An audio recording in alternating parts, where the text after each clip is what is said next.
और प्रेम सखी नाना के चमके तुम्हें रो दिया जोई रुपाई कोट रुड़ी में શાકોત્સવ કેમ સેલિબ્રેટ કરે કેમ કરે?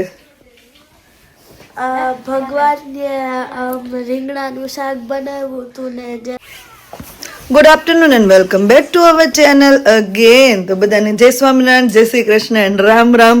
હું મોબાઈલ લઈને આવું ને આમ કેમેરો લઈને એટલે બધા હમાનમાં થવા મળે. આમ જો આરામથી હુતા હોય બેઠા થઈ જાય. જય સ્વામિનારાયણ. રીવાબેન શું કરશો? એમાં જ મજા છે ફોન જવામાં કે એમને સોફામાં તને ઓછું ઓલું પડતું હતું તું શું કહેવાય તકિયા નાખીને આપે. જય સ્વામિનારાયણ નિર્વાબેન. તો હાલો હું જાઉં છું હવે. તો આજે મંદિરમાં શાકોત્સવ છે અને અમે થોડા વહેલા જઈએ છીએ કે મેં રોટલાને એવું બનાવવાનું છે. તો રોટલાને એની સેવા કરવા માટે અમને બોલાવ્યા છે. બહુ સારા આવડતા તો નથી પણ તોય અમને કીધું છે કે આવડતું એ જાજો આવજો એમ. તો જઈએ છીએ અને બનાવશું હવે ત્યાં જઈને રોટલા. કેવા બનાવીએ શું કરીએ જોઈએ. ત્યાં જઈને પરમિશન મળે તો આગળ જઈને ઉતારશું વિડીયો શૂટિંગ બધું. નહીંતર જોતા રહો આગળ આગળ શું કરીએ છીએ. ચાલો મળીએ હવે મંદિરે. હું જાઉં છું અત્યારે ભૂમિ ભાભી ને હું બે ભૂમિ ભાભીની ગાડીમાં જાઉં છું. અમે લેડીઝ વહેલા જઈએ છીએ અને છોકરાઓને આશીષ આવે ત્યારે આવવાના છે. તો હું ને ભૂમિ ભાભી અને વચ્ચેથી નિરાલીને પિક કરવાની છે. તો નિરાલી અમે 3 જઈએ છીએ. તો ચલો જઈએ મંદિરે.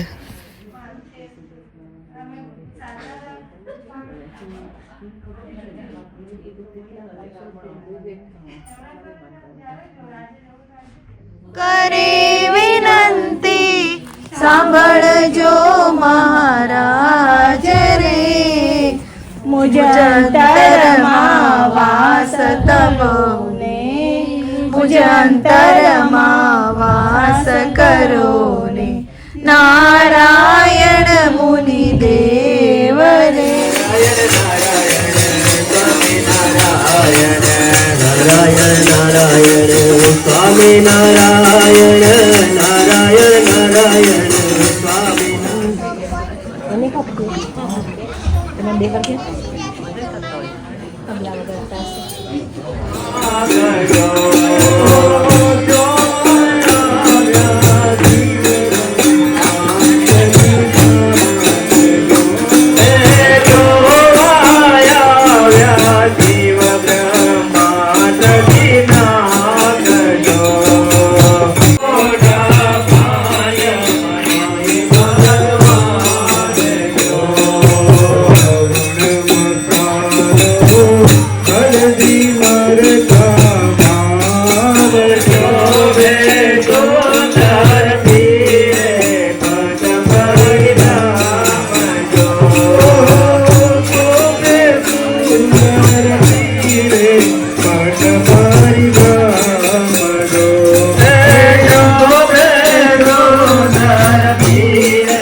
महामंत्रस्य शतानंदरुचिः अष्टपछन्दः धर्मनंदन श्रीहरिर्देवता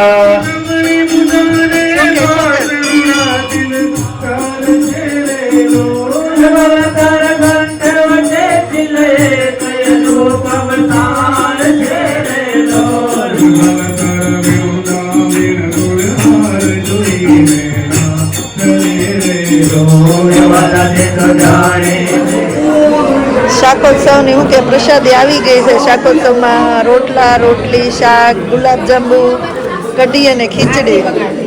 આ ચાલુ થઈ ગઈ છે પ્રસાદી. તમે કહો તો તમને કેવો સ્વાદ આવ્યો?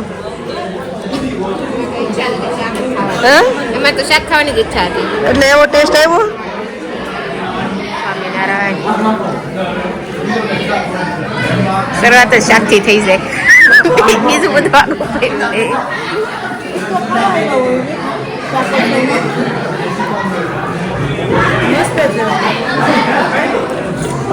પ્રસાદ ચાલુ થઈ ગયો છે. પ્રસાદ એટલે પ્રસાદ છે ને, લુખો ખવાય એવો. ઘરે આપણે ગમે એટલા મસાલા નાખવી તોય આવું ન થાય શાક, હે ને? કેમ ભાઈ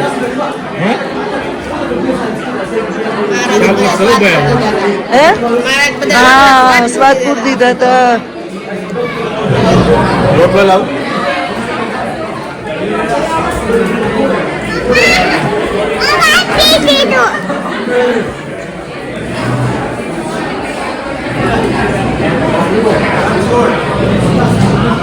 આપણું ફિનિશ. તો હવે જો શાકોત્સવમાંથી આવી ગયા છે, અને શાકોત્સવનો પ્રસાદ તો એટલો સરસ હતો કે બધાના શું કહેવાય પેટ ભરાઈ ગયા, પણ મન નહોતું ભરાતું, હે ને નિર્વા?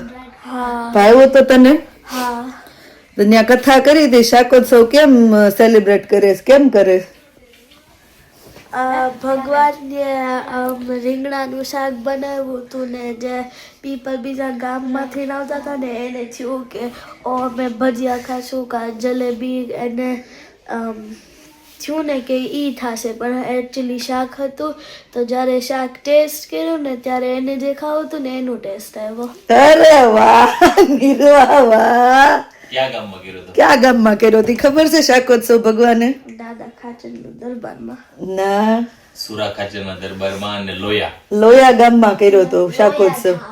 લોયા ક્યાં કર્યો તો મંત્ર? લોયા થામ. લોયાધામ. યાદ તો રાખે શું છોકરાઓ? વાહ નિર્વાહ! કેટલા કિલ્લા રીંગણાનો કર્યું હતી ખબર છે? બોલતા હતા સ્વામી. કિલ્લાનું નથી ખબર, ખાલી મણ રીંગણા. મણ 60 મણ. મણ એટલે 60 મણ. તને ખબર? 20 કિલો હોય ને તે 1 મણ થાય. 20 કેજી હોય ને ત્યારે શું કહેવાય 1 મણ થાય. તો એવા શું કે 60 મણ રીંગણા હતા ને એમાં 12 મણ એને શું કહેવાય કે આપણે ઘી હોય ને ઘી, એ ઘી યુઝ કર્યું હતું ને પછી એમાં એનું શાક બનાવ્યું હતું. એટલા બધા એટલું બધું શાક બનાવ્યું હતું, બોલો. અને ગામ ગામથી લોકો જમા આવ્યા ભગવાને હતા. ચરિત્ર શું કર્યું હતું ખબર? બધા ગામના બધા ભગવાન ઓલો ઉત્સવ કરતા હોય એટલે બધાને હોય ને કે હું ભગવો કઈક શાક નાખવા માટે ભગવાનના ઉત્સવમાં કઈક લઈને જાઓ, કઈક લઈને જાઓ. તે કોક હળદરનું તપેલું ભરીને આવે, કોઈ મીઠાનું તપેલું ભરીને આવે, કોઈ ચટણીનું તપેલું ભરીને આવે, કોઈ જીરાનું તપેલું ભરીને આવે. તે જે આવે ને ભગવાનને કહેજો આ સેવામાં, તો ભગવાન કે નાખી દો આની અંદર. તો બધા કે આની અંદર કે આ નાખી દો. કોક ચટણી લાવે કે ચટણી નાખો, મીઠું લાવે મીઠું નાખો. એનું કોઈ માપ કે એવું કઈ સાઈ કઈ રૂલું જે લાવે જે નાખવું નાખી દો અંદર. જે મિક્સ કરવું જેટલું ક્વોન્ટિટી કઈ જોવી જ નહીં કે કેટલી ક્વોન્ટિટી સામે કેટલું મસાલા નાખવાના કાંઈ નહીં, બધું નાખી દીધું.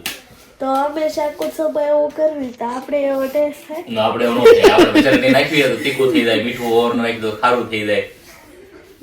ભગવાને પોતે બનાવ્યું હતું, પછી ભગવાને એ ચરિત્ર કર્યું હતું કે એ બધું વસ્તુ ભગવાને બધાની સેવાય સ્વીકારી હતી ને સ્વાદ એવો મૂક્યો ને તે બધાય શું કહેવાય કે રીંગણાનું શાક જ ખાધું, બીજું કઈ માંગ્યું જ નહીં. બધાને બધાનો ટેસ્ટ મળી ગયો એવું હતું. પણ નાના સરસ કે તે એટલી કથા સાંભળી ને મંત્ર તને યાદ છે કે લોયા ધામમાં ને ક્યાં કર્યું તું સુરા દાદા સુરા ખાચરના દરબારમાં. તો આવું હતું શું કહેવાય કે શાકોત્સવનો મહિમા. અને છોકરાઓને પણ વચ્ચે વચ્ચે પૂછતા રહીએ તો એને પણ ખબર પડે કે શું હતું ને કેમ ગયા. નહીતર તો એમ થાય કે મંદિરે ગયા, જમી લીધું, ખાઈ લીધું ને પાછા આવી ગયા. પણ નિર્વા ઘરે તો નોર્મલી નથી ખાતી શાક. કા નીરુ રીંગણાનું મંદિરે ખાધું તું થોડુંક. અમે તો બધા સ્પૂન લઈ લઈને ખાધું, બોલો. સ્પૂન લઈ લઈને અમે જેમાં સાદું શાક ખાધું, રોટલા ને તો ઓછું, બધા સ્પૂન લઈ લઈને શાક જેમાં રોટલો ખાધો, ખાલી એક આખો રોટલો ને એક ક્વાર્ટર એક પીસ એટલો રોટલો ખાધો. કેટલું બધું જેમાં તો એ પ્રસાદ વધ્યો, બધાને પ્રસાદ આપ્યો. તો હવે ચલો અહીંયા જ કરીએ વ્લોગનો એન્ડ, કેમ કે બહાર ધીમે ધીમે સ્નો ચાલુ થઈ ગયો છે અને હવે સ્નો પડવાની આ તો આગાહી બી છે કે હમણાં રાતના સ્નો પડવાનો છે. જોઈએ કાલ સવારે કેવું છે વેધર એ. મળ્યા પછી નવા વ્લોગમાં. Thank you for watching and C you hour next vlog. જો વ્લોગ સારા લાગતા હોય તો જલ્દી લાઈક શેર અને સબસ્ક્રાઇબ કરી દેજો. ધ્યાન રાખજો તમારું અને મળીએ પછી નવા વ્લોગમાં. બાય.